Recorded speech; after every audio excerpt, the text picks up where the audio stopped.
ఇక Andhra Pradesh TDP politburo కీలక నిర్ణయం తీసుకుని రాయలసీమ పైన చంద్రబాబు ఫోకస్ పెట్టారు.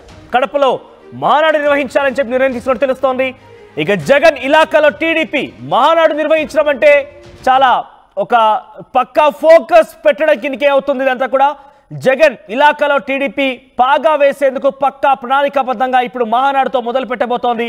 వైసీపీకి చెక్ పెట్టేలా సైకిల్ పార్టీ పండుగ నిర్వహించబోతోంది. ఇక మహానాడులో లోకేష్ కి కీలక బాధ్యతలు అప్పగించే ఛాన్స్ ఉన్నట్టు తెలుస్తోంది. సో ఈరోజు నిర్ణయం తీసుకున్నారు. ఈ విషయం పైన చాలా కీలకమైన నిర్ణయం తీసుకున్నారు. సో చంద్రబాబు జగన్ ఇలాకాలో ఫోకస్ పెట్టడం పైన ఇది ఒక సంచలనమైనటువంటి నిర్ణయం అని చెప్పుకోవచ్చు. మహానాడు అక్కడ నిర్వహించి కడపలో ఒక సంచలనం రేకెత్తించే విధంగా టీడీపీ హవా క్రియేట్ చేయాలనేది మాజీ ముఖ్యమంత్రి జగన్కి ఒక తన మార్క్ని చూపించాలని ఒక నిర్ణయం అని చెప్పి చాలా క్లియర్గా అర్థమవుతోంది. ఒకసారి ఈ విషయం పైన అచ్చెన్నాయుడు మాట్లాడుకొచ్చారు. ఆయన ఏం మాట్లాడారో చూద్దాం.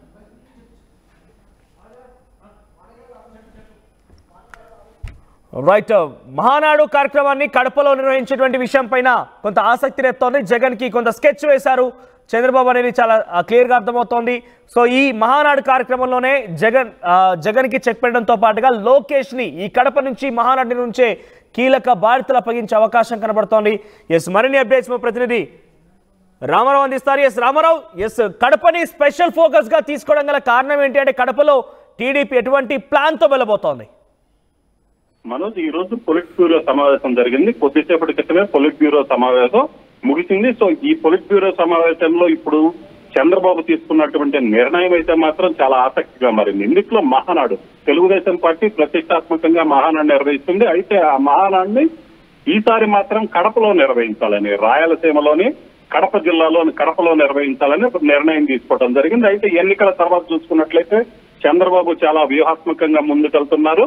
ఎందుకంటే వైసీపీకి రాయలసీమ అనేది ప్రధానంగా కంచుకోటగా మారినటువంటి పరిస్థితి ఉంది. అయితే ఈ మొన్నటి ఎన్నికల్లో టీడీపీ సత్తా చాటింది. రాయలసీమలోని 4 జిల్లాల్లో అన్ని జిల్లాల్లో సత్తా చాటింది. అలాగనే కడప జిల్లాలో చూసుకున్నట్లయితే మొట్టమొదటిసారిగా టీడీపీ అత్యధిక స్థానాలు గెలుచుకున్నటువంటి పరిస్థితి. ఇప్పటి వరకు కూడా టీడీపీ అన్ని స్థానాలు గెలుచుకోలేదు. సో ఈ నేపథ్యంలోనే ఎట్టి పరిస్థితుల్లో కూడా వైసీపీకి అడ్డాగా ఉన్నటువంటి రాయలసీమలో చెక్ పెట్టాలని చంద్రబాబు నిర్ణయం తీసుకోవడం జరిగింది. ఇందులో భాగంగానే మహానాడుని కడపలో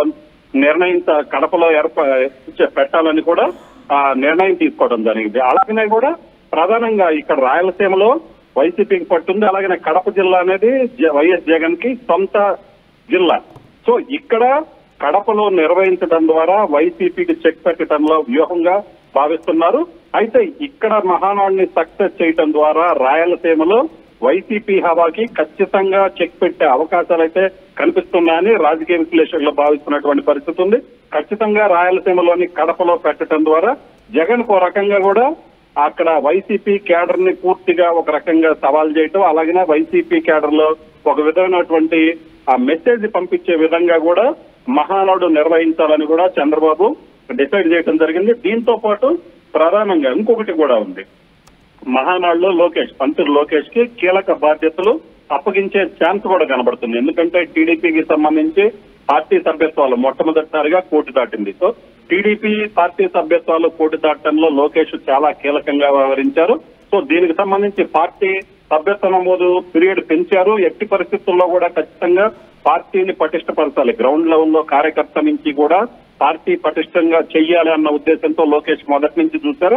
అలాగే కార్యకర్తలకు సంబంధించి కార్యకర్తల ప్రత్యేక నిధి ఏర్పాటు చేయడం కావచ్చు, ఫండ్స్, వీటితో పాటు ఇన్సూరెన్స్, ఇలాంటి వాటన్నిటి కార్యకర్తలు ఎవరైనా చనిపోతే వాళ్ళకి ఆదుకోవడం, ఇలాంటివన్నీ కూడా చేపట్టి టీడీపీని గ్రౌండ్ లెవెల్లో పటిష్టంగా చేయడానికి లోకేష్ చాలా చర్యలు తీసుకోవడం జరిగింది.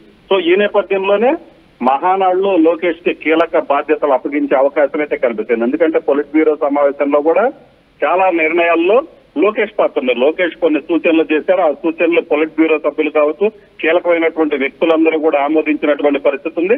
సో ఈ నేపథ్యంలోనే ఖచ్చితంగా మహానాడు ఏదైతే కడపలో నిర్వహించే మహానాడులో లోకేష్ కి కీలకమైన బాధ్యతలు అయితే అప్పగించే అవకాశాలు అయితే క్లియర్ గా కనిపిస్తున్నాయి. మొత్తం మీద అయితే మాత్రం పొలిట్ బ్యూరోలో తీసుకున్నటువంటి నిర్ణయం కడపలో టీడీపీ మహానాడు నిర్వహించడం అనే ఒక నిర్ణయం అయితే మాత్రం సంచలనంగా మారింది. ఖచ్చితంగా రాయలసీమలో వైసీపీకి చెక్ పెట్టడం, అలాగనే జగన్ సొంత ఇలాకాలో కడప జిల్లాలో కూడా వైసీపీకి చెక్ పెట్టే విధంగా ఈ మహానాడిని భారీ స్థాయిలో నిర్వహించాలని కూడా టీడీపీ నిర్ణయం తీసుకుంది మనోజ్. రైట్, అంటే లోకేష్ కి ఎటువంటి కీలక బాధ్యతలు రాబోతున్నాయి? సో ఖచ్చితంగా ఇక్కడైతే మాత్రం లోకేష్ కి మొన్నటి వరకు కూడా డిప్యూటీ సీఎం పదవి ఇవ్వాలి అని కొంత చర్చ జరిగింది. ఆ తర్వాత డిప్యూటీ సీఎం పదవిపై ఎవరు మాట్లాడొద్దని చెప్పారు. దీంతో పాటు లోకేష్ కూడా తాను డిప్యూటీ సీఎం పదవి తీసుకోనని కూడా ఆయన చెప్పడం జరిగింది. సో ఈ నేపథ్యంలోనే పార్టీలో కీలకంగా మారారు చంద్రబాబు తర్వాత. సో మొత్తం లోకేషే పార్టీని నడిపిస్తున్నటువంటి పరిస్థితి ఉంది. ఈ నేపథ్యంలోనే లోకేష్ కి అదనంగా మరిన్ని బాధ్యతలు అప్పగించినట్లయితే పార్టీ పరంగా కావచ్చు, ఇక ఏ పరంగానైనా కూడా పూర్తిగా లోకేష్ పార్టీని మరింత పటిష్టం చేయడానికి అవకాశం ఉందని చంద్రబాబు భావిస్తున్నటువంటి పరిస్థితి. అలాగే చాలా మంది టీడీపీకి సంబంధించిన ఎమ్మెల్యేలు కావచ్చు, మంత్రులు, సీనియర్ నేతలు కూడా సో లోకేష్ పనితీరుని ఇప్పటి వరకు చూశారు. మొన్నటిదాకా పార్టీలో ఉన్నప్పటికీ కూడా ఆయన పనితీరు అనేది క్లియర్ గా చూడగలిగారు. అలాగనే ప్రత్యేకించి యువగళం పాదయాత్ర ద్వారా సో పాదయాత్ర ద్వారా ఆయన రాష్ట్రం మొత్తం తిరిగారు. రాష్ట్రంలో ఉన్నటువంటి ప్రజల సమస్యలు తెలుసుకున్నారు. అలాగనే కూటమి విజయం సాధించడం, టీడీపీకి 130కి పైగా సీట్లు రావడంలో లోకేష్ యువగళం పాదయాత్ర ఎఫెక్ట్ ఎంతైనా ఉందని సీనియర్లు కూడా అభిప్రాయపడ్డటువంటి పరిస్థితి ఉంది. సో ప్రజల్లో తిరగటం, పాదయాత్ర చేయటం ద్వారా లోకేష్ పరిణతి చెందిన నాయకుడిగా మారారు. సో అలాంటి సమయంలో లోకేష్ కు పార్టీకి సంబంధించి మరింత అదనపు బాధ్యతలు అప్పగించినట్లయితే, ఎందుకంటే యువనేత కాబట్టి మరింతగా పార్టీని చాలా ఎక్కువ రోజులు ఏదైతే సుమారు ఇప్పుడు చంద్రబాబు తర్వాత లోకేష్ మళ్ళీ పార్టీని ఒక 30 ఏళ్లు ముందుకు తీసుకెళ్లే అవకాశం ఉందని కూడా సీనియర్లు భావించినటువంటి పరిస్థితి ఉంది. సో ఈ నేపథ్యంలోనే లోకేష్ కి ఖచ్చితంగా మహానాడులో అయితే మాత్రం కీలక బాధ్యతలు అప్పగించే అవకాశం అయితే ఉందని టీడీపీ వర్గాలు చెప్తున్నాయి. Manoj. Right Ramarao, thank you for the updates. మొత్తం టీడీపీ పొలిట్ బ్యూరో కీలక నిర్ణయం తీసుకుంది. ఈసారి జరగబోయేటువంటి మహానాడిని కడప వేదికగా రాయలసీమలో తమ మార్క్ క్రియేట్ చేసేందుకు ఒక స్కెచ్ వేసింది. జగన్ కి ఒక షాక్ ఇవ్వబోతోంది అక్కడి నుంచి. సో లోకేష్ కూడా చాలా కీలక బాధ్యతలు అప్పచెప్పే అవకాశం కనబడుతోంది. ఒకసారి ఈ అంశానికి సంబంధించి అటు మంత్రి అచ్చెన్నాయుడుతో పాటుగా టీడీపీ రాష్ట్ర అధ్యక్షుడు పల్లా శ్రీనివాస్ కూడా మాట్లాడుకొచ్చారు. ఆయన ఏం మాట్లాడారు, వారు ఏ విధంగా దీనిపై విశ్లేషించారు, ఒకసారి చూద్దాం. అన్ని విధాల ఈ రాష్ట్రానికి మంచి జరగడానికి అన్ని విధాల ప్రయత్నం చేస్తున్నాం. చంద్రబాబు నాయుడు గారు కూడా మంచి నిర్ణయం తీసుకున్నారు. ఎప్పటికప్పుడు పొలిట్ బ్యూరో పెట్టాలని, ఎప్పటికప్పుడు స్టేట్ కమిటీ పెట్టాలని, ఎప్పటికప్పుడు ఎమ్మెల్యేలతో సమావేశం అవ్వాలని, నేరుగా మాట్లాడితే ఇంకా రియాలిటీ వస్తుంది, ప్రతి విషయం తెలుస్తుందని, రేపు వినూత్నంగా ముందుకెళ్దామని ముఖ్యమంత్రి గారు, పార్టీ అధ్యక్షులు నిర్ణయం చేశారు. ఏది ఏమైనా సరే ఈవేళ జరిగినటువంటి పొలిట్ బ్యూరో ఒక మంచి సార్థకతగా జరిగినటువంటి సమావేశం. అందులో నేను ఊహించలేదు, మేనిఫెస్టో 1:40 నిమిషాలు ప్రతి వరడు చదివారు. అవన్నీ చెప్పాలంటే గంట అవుతుంది. 70% పూర్తి చేశాం. రేపు జూన్ లోపు ఏవైతే సూపర్ 6లో ఇంకొక 3 హామీలు ఉన్నాయో ఇవన్నీ నెరవేరుస్తున్నాం. ఇక మిగిలింది మహిళలకి 1500 బస్సు, మిగతావన్నీ ఆల్మోస్ట్ అన్నీ. ఈరోజు డ్రిప్ ఇరిగేషన్ నా శాఖలో 5 సంవత్సరాలు డ్రిప్ ఇరిగేషన్ లేదు, స్ప్రింక్లర్ ఇరిగేషన్ లేదు, వ్యవసాయదారులకు ఒక పనిముట్టు ఇవ్వలేదు, ఒక స్ప్రింక్లర్ ఇవ్వలేదు, ఒక కొడవలు ఇవ్వలేదు, కొడవలు పిడివ్వలేదు. మళ్ళీ అవన్నీ పునరుద్ధరిస్తున్నాం. ఇవన్నీ ఈ 7 మాసాల్లో చేసాం. రేపు భవిష్యత్తులో ఇంకా ప్రజలు ఆశించిన విధంగా, ప్రజలు కోరుకునే విధంగా మేమన్నీ చేసి ముందుకెళ్తామని ఈ సందర్భంగా తెలియజేస్తూ, ఈరోజు పొలిట్ బ్యూరో మంచి నిర్ణయాలు, ఉపాధ్యాయుల మీద పెట్టిన కేసులు, ఉద్యోగులపైన పెట్టిన కేసులు, ముఖ్యంగా విలేకరుల మీద పెట్టిన కేసులు, మీరు కూడా ఏముంటే మాకు ఇవ్వండి, మేము తెప్పిస్తున్నాం, తెప్పించి కేసులన్నీ ఎత్తడానికి ప్రయత్నం చేస్తాం.